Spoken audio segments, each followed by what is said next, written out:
하느님이시요 사람이신 그리스도의 시 제2권. 예수 요르단강에서 세례를 받으신다. 예수의 말씀. 내가 1월 30일에 쓴 말이 의심하는 사람들에게는 그러나 라는 말과 만일이라는 말을 내놓을 기회를 줄 수도 있을 것이다. 내가 내 대신 대답하겠다. 너는 이러한 말들을 썼다. 내가 이렇게 볼 때에는 내 육체적인 힘, 특히 심장의 힘이 몹시 흩어진다. 틀림없이 이렇게 말하는 불가능하다는 박사들이 있을 것이다. 이것이야말로 그가 겪는 일이 인간적이라는 증거이다.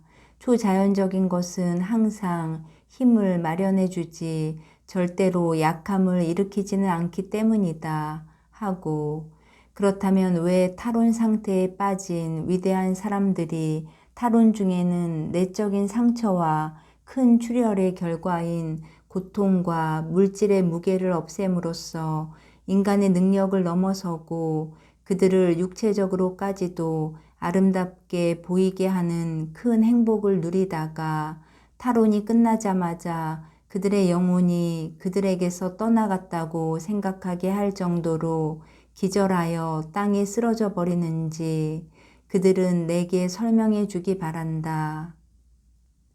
또 내 여종 데레사의 고뇌와 같이, 내 성녀 젬마의 고뇌와 같이, 또 내 사랑과 그들의 사랑으로 인하여 내 순환을 몸소 겪을 자격을 얻었던 다른 영혼들의 고뇌와 같이 내 고뇌를 되풀이하는 더할 수 없이 큰 고뇌를 몇 시간 겪고 난 그 사람들이 왜 가장 건강한 사람들도 가지지 못한 육체적인 기운과 균형을 도로 얻는지 또는 얻었는지도 설명해 주기 바란다. 나는 삶과 죽음, 건강과 질병의 주인이다. 나는 내 종들을 내 마음대로 내 손 안에서 장난감이 되는 예쁜 실처럼 사용한다. 내게 있어서는 기적은 기적 중에 하나가 이런 것이다. 내 지금의 육체적인 상태, 기적적으로 연장되는 그 상태에서 다른 사람들 같으면 극히 기초적인 생각조차도 하지 못하게 될 허탈 상태에 있으면서 그 격정을 느끼고 그 지복에 이르는데도 그것으로 인하여 죽지 않게 된다는 그것이다. 기적은 내가 불러주는 것이나 다른 영들이 그들의 하늘나라 말을 가져다 주는 것을 내가 적은 시간에 내게서 솟구친 것과 같은 생명력이 지금 이 시간에 내게서 솟구쳐 오르는 데 있다. 기적은 내게 남아있는 글을 쓸 수 있는 생명력이 기쁨으로 인하여 다 소멸한 후에 이렇게 갑자기 기운을 다시 얻는 데 있다. 그러나 그 생명력은 내가 내게 옮겨 넣어주는 것이다. 그것은 강기슭으로 흘러들어가 적셔주는 물과 같이 내게서 말라버린 내 정맥으로 들어가는 피와 같은 것이다. 강기슭은 물에 잠겨 있는 동안은 젖어 있다가 다시 말라서 다른 물이 올 때까지는 마른 채로 있다. 그것은 마치 새로 수혈을 받을 때까지 내게 있는 내 피를 뽑아내는 수술과 같은 것이다. 너로서는 아무것도 아닌 것에 지나지 않는다. 너는 내가 계획하는 것을 위하여 내가 원하기 때문에 고뇌 중에 일하고 있는 보잘것없는 인간이다. 너는 내 사랑으로가 아니면 아무런 가치도 없는 가련한 인간이다. 너는 다른 공로가 없다.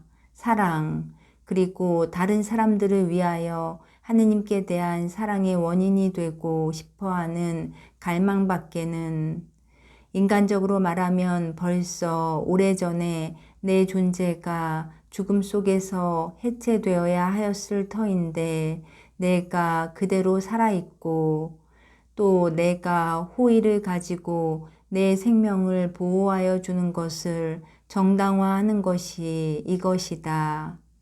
내가 관조의 세계에서 너를 안고 다니지 않게 되고 내게 말을 하지 않게 되면 내가 말하듯이 넝마 조각으로 되돌아갔다는 느낌을 가지게 되는 것은 내 경우에나 다른 사람들의 경우에나 무슨 일이든지 내가 원하기 때문에 일어난다는 증거가 된다.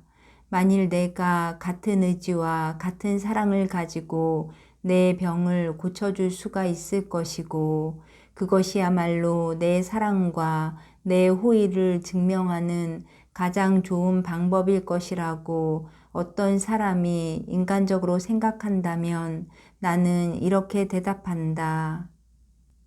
즉, 내 종들의 임무가 계속되어야 한다고 판단하면 그들의 생명을 항상 보존해 주었지만 그들에게 인간적으로 행복한 생활은 절대로 마련해 주지 않았다고. 그것은 내 임무들은 고통 속에서 고통을 통하여 실현되기 때문이고 한편 내 종들도 내 소원과 같은 소원, 즉 대속하기 위하여 고통을 당하겠다는 소원밖에 가지지 않았기 때문이다. 그러므로 기운이 흩어져 없어진다는 말을 하지 말고 인자하신 예수께서 당신의 의향과 내 기쁨을 위하여 내 약함을 사라지게 하셨었는데 지금 나는 인자하신 그분이 내가 그렇게 되기를 허락하신 상태로, 즉 그분의 사랑으로 그분의 사랑을 위하여 십자가에 못 박히는 상태로 돌아오게 되었다고 말해야 한다. 자, 이제는 사랑 가득한 순종으로 앞으로 나아가자. 같은 날 44년 2월 3일 저녁에 사람도 살지 않고 초목도 없는 벌판이 보인다. 곡식을 가꾼 밭은 없고 흙이 좀 깊이가 있고 덜 메마른 곳에는 식물의 집단들처럼 드문드문한 몇 포기의 풀들이 여기저기 덤불을 이루고 있다. 이 메마르고 경작되지 않은 땅이 내 오른편에 있으며 북쪽이 내 등 뒤에 있으니까 내가 볼 때에는 남쪽으로 뻗어나갔다는 것에 주의하기 바란다. 그 대신 왼쪽에는 둑이 꽤 낮은 강이 보이는데 역시 북쪽에서 남쪽으로 천천히 흘러 들어가고 있다. 물이 매우 천천히 흐르는 것으로 보아 그 하상이 많이 가파르지 않고 이 강은 벌판이 일종의 함모를 이룬 위로 흘러간다는 것을 알 수 있다. 흐름은 겨우 물이 괴어서 늪을 이루는 것을 막기에 충분할 정도이다. 물이 깊지도 않다. 이곳은 물밑이 보이는 곳이다. 깊이가 1m, 기껏해야 1m 50 이상도 될 것 같지 않다. 너비는 상 미니아또, 엠폴리 근처의 아르노강 정도로 20m쯤 될 것 같다. 그러나 나는 관찰력이 좋지 않으니까 내가 말한 것은 어림잡아 말한 것이다.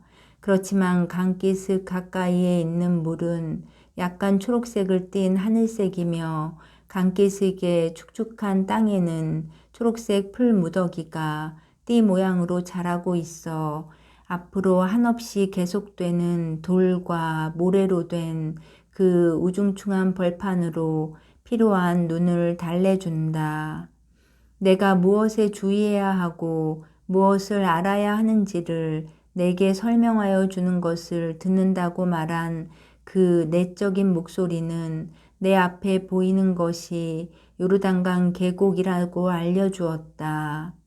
내가 이것을 계곡이라고 부르는 것은 강이 흐르는 곳을 흔히 그렇게 부르기 때문이다.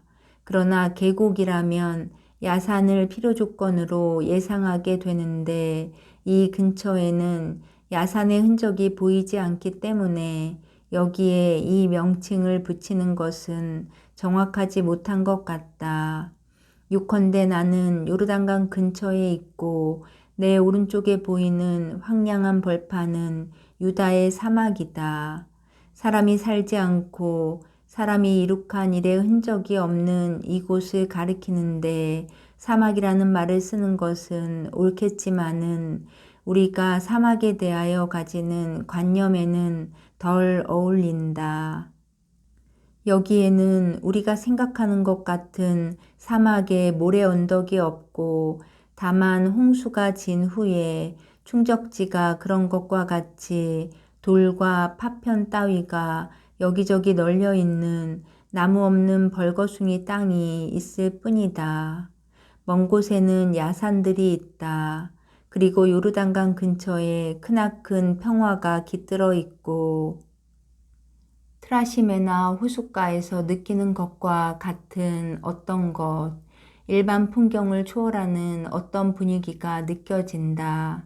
천사들이 날아다니는 것이나 하늘의 목소리를 생각나게 하는 그런 곳이다.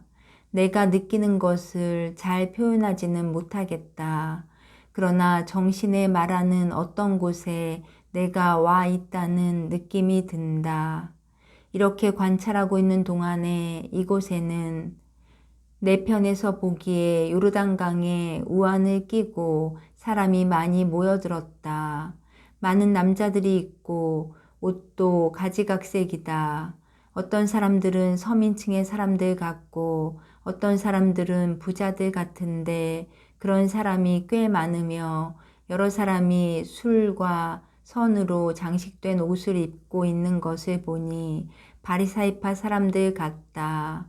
한가운데에는 한 남자가 바위 위에 서 있는데 그 사람을 처음 보지만 세례자로 대번에 알아보았다. 그가 군중에게 말을 하고 있는데 그의 설교에는 부드러운 맛이 별로 없다. 예수께서는 야고보와 요한을 천둥의 아들들이라고 부르셨다. 그러면 이 분격한 설교자에게는 어떤 이름을 붙여주어야 할까? 세례자 요한에 대하여는 벼락이나 눈사태나 지진 소리라고 말할 수 있을 것이다. 그만큼 그의 연설과 몸짓이 과격하고 준엄하다. 세례자 요한은 메시아의 내림에 대하여 말하며 청중에게 그들의 마음을 어지럽게 하는 것을 치우고 그들의 생각을 일으켜서 마음을 준비하라고 권한다. 그러나 격렬하고 엄격한 화법이다. 선구자는 마음의 상처를 치료하는데 예수와 같은 섬세한 손을 가지고 있지 않다. 그는 그 상처들을 노출시키고 파헤치고 무자비하게 잘라내는 의사이다. 내가 요한의 말을 듣고 있는 동안 그의 말은 복음사가들이 쓴 그 말이기 때문에 이야기하지 않는다. 그러나 그 말은 급류와 같은 연설로 쏟아져 나온다.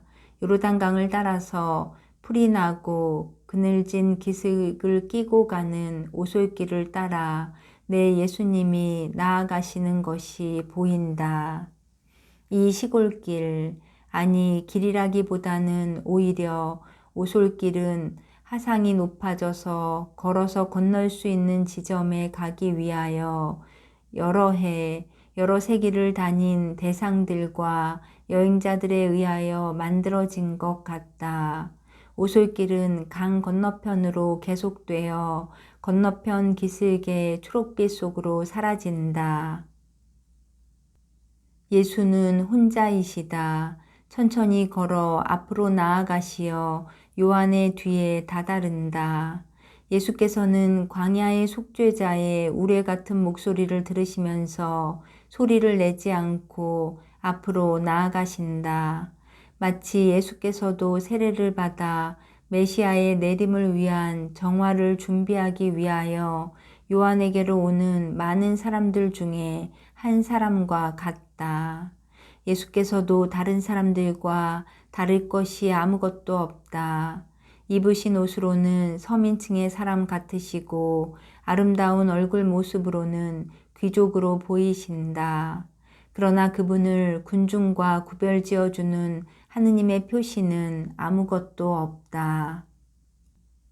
그러나 요한은 어떤 독특한 영적인 발산을 느끼는 것 같다. 그는 몸을 돌리더니 그 발산의 근원이 어디에 있는지를 즉시 확인한다. 요한은 강단처럼 써온 바위에서 성큼 내려와 일단의 사람들에게서 몇 미터 떨어진 곳에 멈추고는 어떤 나무 줄기에 의지하고 계신 예수를 향하여 거리낌 없는 걸음걸이로 간다. 예수와 요한은 잠시 똑바로 바라보신다. 예수께서는 지극히 다정스러운 파란 눈으로 보시고 요한은 대단히 검고 빛이 탁탁 튀는 듯한 엄격한 눈으로 바라본다. 두 분은 이렇게 가까이서 보니 정반대의 사람이시다. 두 분이 다 키가 크다. 이것이 그분들의 유일한 같은 점이다. 그러나 나머지는 모두가 다르다. 예수는 금발이고 긴 머리를 잘 빗었으며 살갗은 상아색같이 희며 옷은 수수하지만 위엄이 있다. 요한은 검은 머리가 덥수룩하게 어깨까지 평평하게 덮였고 층층으로 잘랐으며 바짝 깎은 수염이 거의 얼굴 전체를 덮고 있으나 그래도 단식으로 인하여 쑥 들어간 뺨이 드러나지 않게는 못하며 열을 뿜는 듯한 검은 눈에 피부는 태양과 악천후로 인하여 구릿빛으로 그을렸고 털이 빽빽하게 났으며 반나의 몸에 가죽끈으로 허리에 졸라맨 염소 가죽으로 만든 옷을 입었는데 그 옷은 그의 상체를 가리고 겨우 야윈 옆구리 아래까지만 내려오며 오른쪽에는 갈빗대가 드러나 보이는데 갈빗대에 덮인 천이라고는 오직 바람에 그을어 구릿빛깔이 된 피부가 있을 뿐이다. 마주 서 있으니 미개인과 천사와 같다. 요한은 그의 날카로운 눈으로 예수를 뚫어지게 바라보고 나서 부르짖는다. 여기 하느님의 어린 양이 오셨다. 어떻게 주께서 제게로 오실 수가 있습니까? 예수께서는 조용히 대답하신다. 회개의 의식을 행하기 위해서요. 절대로 안 됩니다. 주님, 제가 거룩하게 되기 위하여 주께로 가야 하는데 주께서 제게로 오시다니요. 그러나 예수께서는 요한이 당신 앞에 머리를 숙이고 있었기 때문에 그의 머리에 한 손을 얹으시고 이렇게 대답하신다. 내가 원하는 대로 모든 것이 이루어질 수 있게 하시오. 그래서 모든 정의가 실현되고 당신의 의식이 사람들을 더 높은 신비로 향하게 하고 희생자가 이 세상에 와 있다는 것이 전해지게 하시오. 요한은 눈물로 인하여 부드러워진 눈으로 예수를 지켜보고 앞장을 서서 강기슭을 향하여 간다.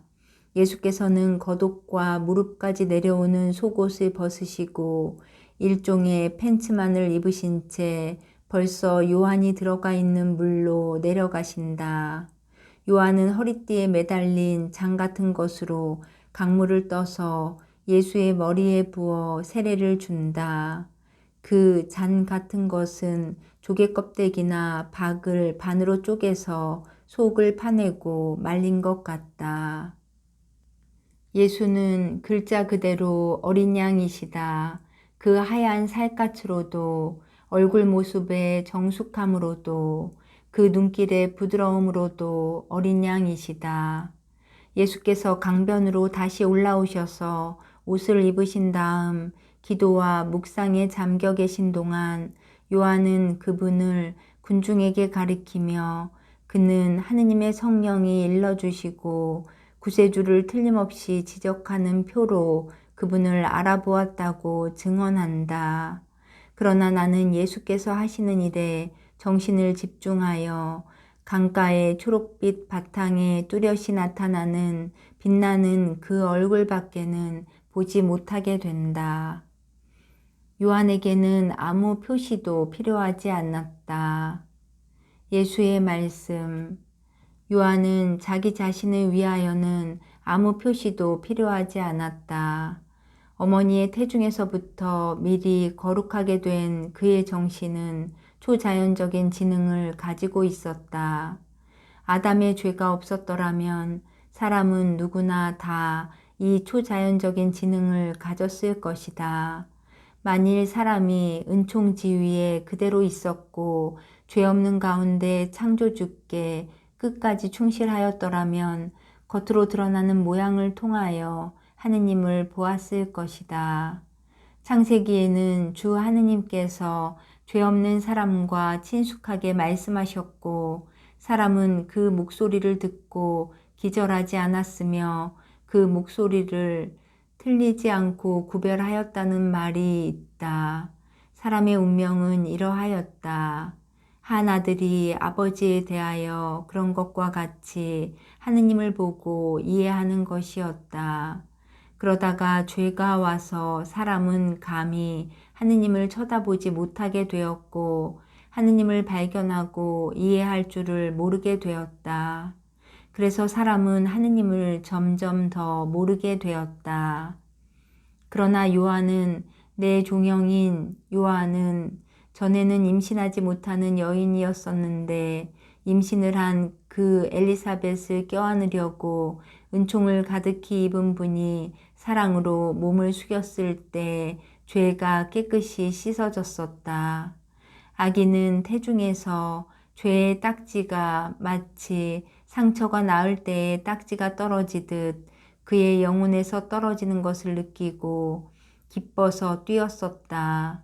마리아를 구세주의 어머니를 만드셨던 성령께서는 사람이 된 구원을 담은 산 성압이었던 마리아를 통하여 그 아기를 위한 구원 사업을 시작하셨던 것이다.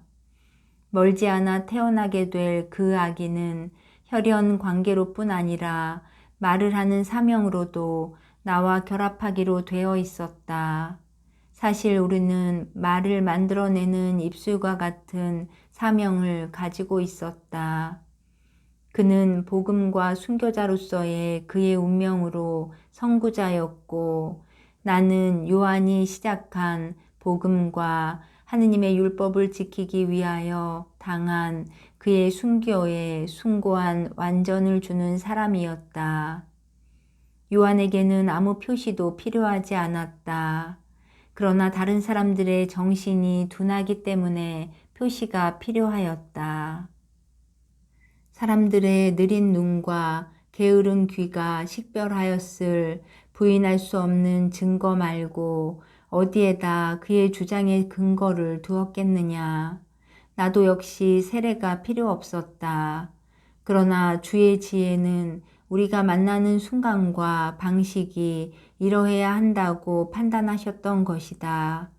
요한을 그의 동굴에서 광야로 나오게 하시고 나를 집에서 나오게 하여 그 순간에 우리를 결합시키고 내 위에 하늘이 열리게 하시고 하느님의 비둘기로 사람들에게 세례를 주어야 할 사람 위에 당신 자신인 하느님의 비둘기를 하늘에서 내려오게 하시고 또 이는 내 사랑하는 아들, 내 마음에 드는 아들이다 하는 내 아버지의 천사 같은 이 생각보다 더 강력한 통고를 하늘에서 내려오게 하고자 하신 것이다.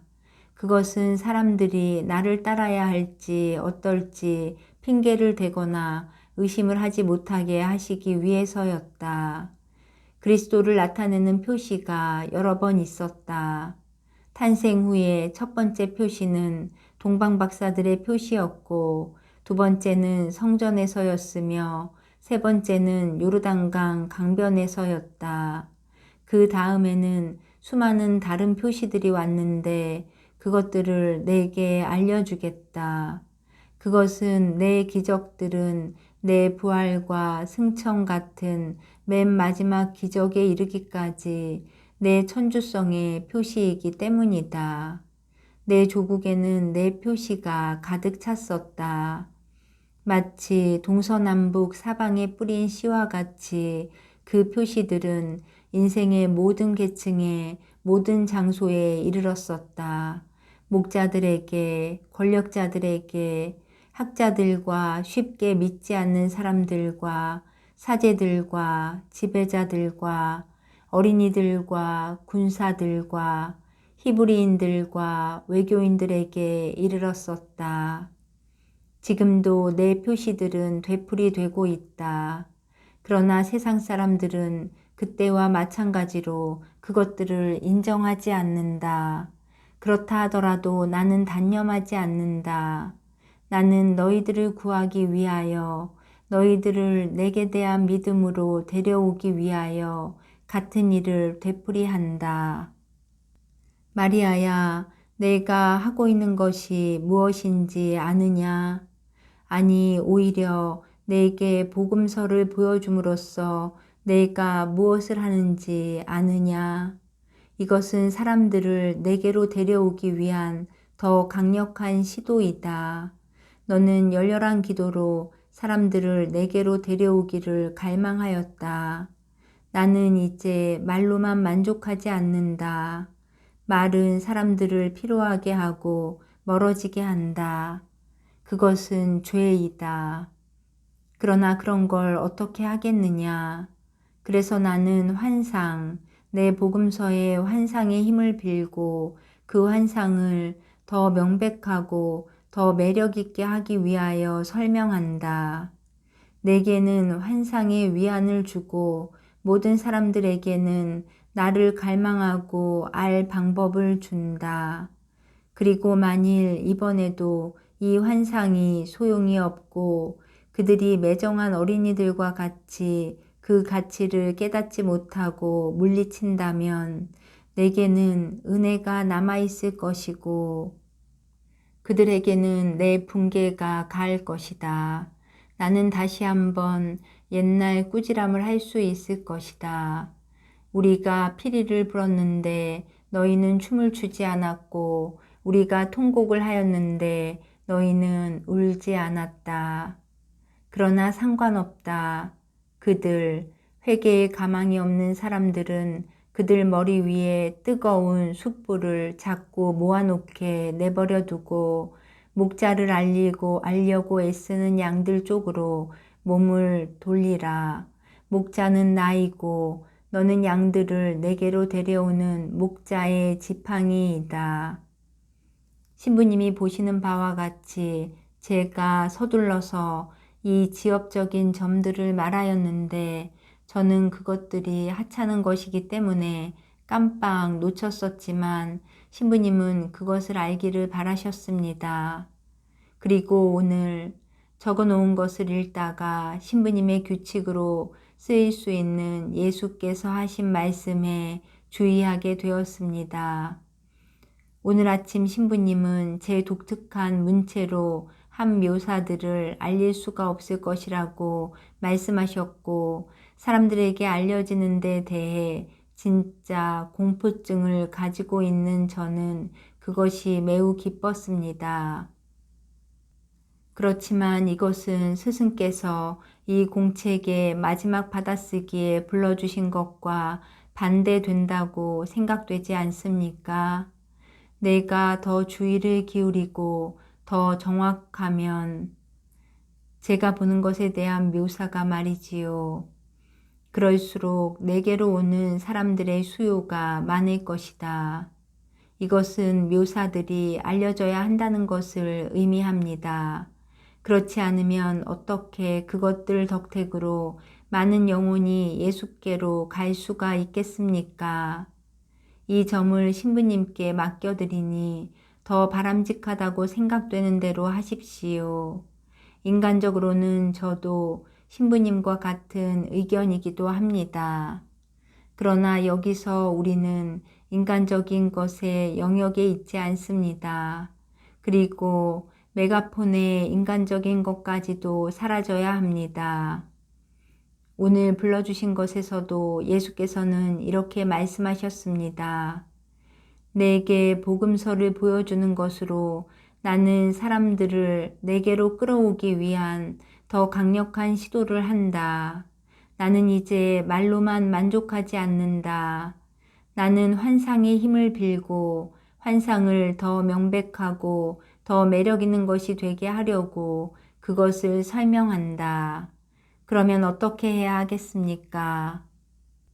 그러나 저는 보잘것없는 사람이고 또 저 자신으로서는 즉시 내성적인 사람이 되기 때문에 신부님의 의견을 듣고 불안에 빠졌다는 말씀을 드립니다. 그것을 샘내는 자, 마귀는 기뻐합니다. 어느 정도까지 불안에 빠졌느냐 하면 이제는 제가 보는 것은 쓰지 않고 불러주시는 것만 쓰겠다고 생각하게 될 정도였습니다. 마귀는 제 마음에 이렇게 속삭입니다. 모르겠니? 터무니없는 내 환상들은 아무짝에도 소용이 안 된단 말이다. 너를 미친년으로 취급받게 하는 데나 소용될 뿐이다. 사실 내가 미친년이기도 하지만 말이다. 내가 보는 것이 무엇이냐 말이다. 이상해진 내 뇌의 악령들이다. 하늘을 볼 자격을 얻으려면 분명히 다른 것이 필요하다. 이렇게 해서 하루 종일 제게 그 지독한 유혹의 분출을 당하게 합니다. 정말이지 제 크나큰 육체의 고통도 이것만큼 괴롭지는 않습니다.